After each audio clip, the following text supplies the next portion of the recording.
Bonjour, je suis Adrien, ingénieur consultant en système embarqué et bienvenue sur la chaîne d'analyse.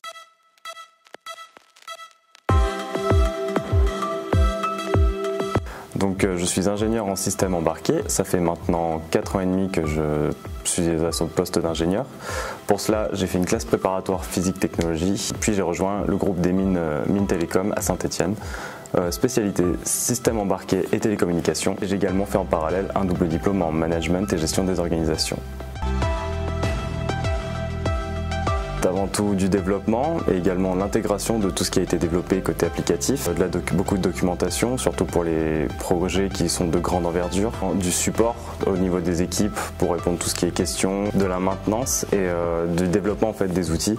Donc le but, ce que j'aime beaucoup dans mon métier, c'est de pouvoir avoir des différents outils et en fonction de l'expérience du travail, voir quelles choses on peut améliorer et quelles choses peuvent être automatisées pour éviter justement tout travail répétitif. J'ai toujours été intéressé par les nouvelles technologies, toujours à la recherche justement des nouveautés, des nouveaux équipements, justement savoir quel futur un peu nous attendait, justement être à jour au niveau de ces outils. J'ai toujours également été en cours, j'ai toujours une certaine logique, donc c'est vrai que c'est un parcours qui a été un peu naturel pour moi de ce côté-là. Ce qui me plaît également dans ce métier, donc c'est la polyvalence. Donc c'est un métier où on va toucher un peu à tout, comme je disais, je peux autant faire de la documentation, faire également aussi un peu de management, du développement. Donc c'est vraiment quelque chose où justement on ne va pas être concentré sur une seule tâche, mais justement on va pouvoir avoir plusieurs choses. En tant qu'ingénieur, on a la possibilité de changer d'activité ou de secteur assez facilement, parce que ce qu'on nous apprend c'est à apprendre justement, et du coup on peut justement changer et voir différents, pour mon domaine, différents langages par exemple. Donc là c'est ma 3e mission et c'est le 3e langage différent que j'utilise. Donc à chaque fois j'apprends des nouvelles choses de mon côté. C'est déjà de comprendre le projet et de s'approprier le projet, parce qu'évidemment plus les entreprises sont grandes, plus il y a de process, plus il y a par exemple dans mon domaine, de code à connaître. Donc c'est quelque chose en fait qui va être long à assimiler.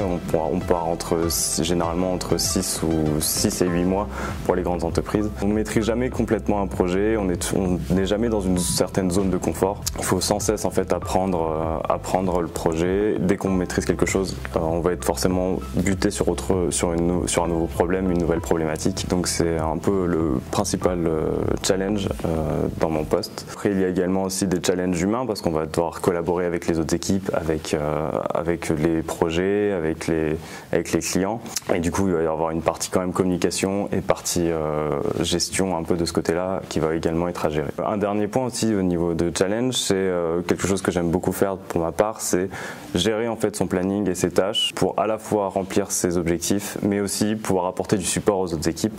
Donc il va falloir réussir à jongler justement entre les deux et pouvoir gérer soi-même son planning, savoir si on a le temps d'aider les autres ou qu'est-ce qu'il faut savoir prioriser en fait.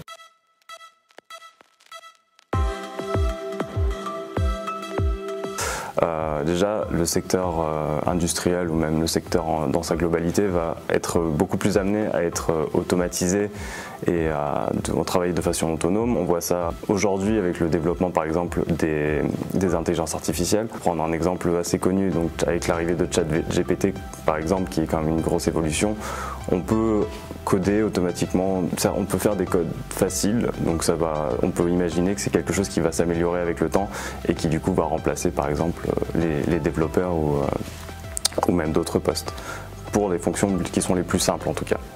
Tout ça va nous amener à ce qu'on appelle donc une industrialisation 4.0, donc là où chaque information est traitée pour être analysée, pour être exploitée, et le but est vraiment d'optimiser, que ce soit la chaîne de production, les moyens de production, etc.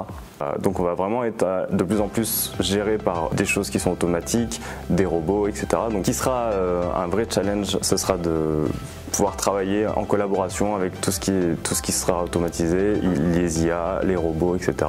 Donc ce sera vraiment un travail plus polyvalent à la fois de maintenance justement de ces équipements en cas d'échec de leur part, mais aussi du coup pouvoir gérer du coup plus le côté humain et laisser justement les parties un peu répétitives aux machines justement pour simplifier la vie. Il faudra être beaucoup plus polyvalent, moins spécifique sur une seule tâche, donc il faudra être capable de gérer plusieurs choses et également du coup plus s'orienter vers le traitement avec les humains en fait, là où il y aura les choses plus intéressantes, plus exaltantes je trouve, pour ma part en tout cas, c'est vraiment de manager du coup plus le côté humain et laisser tout ce qui est automatique etc. aux machines.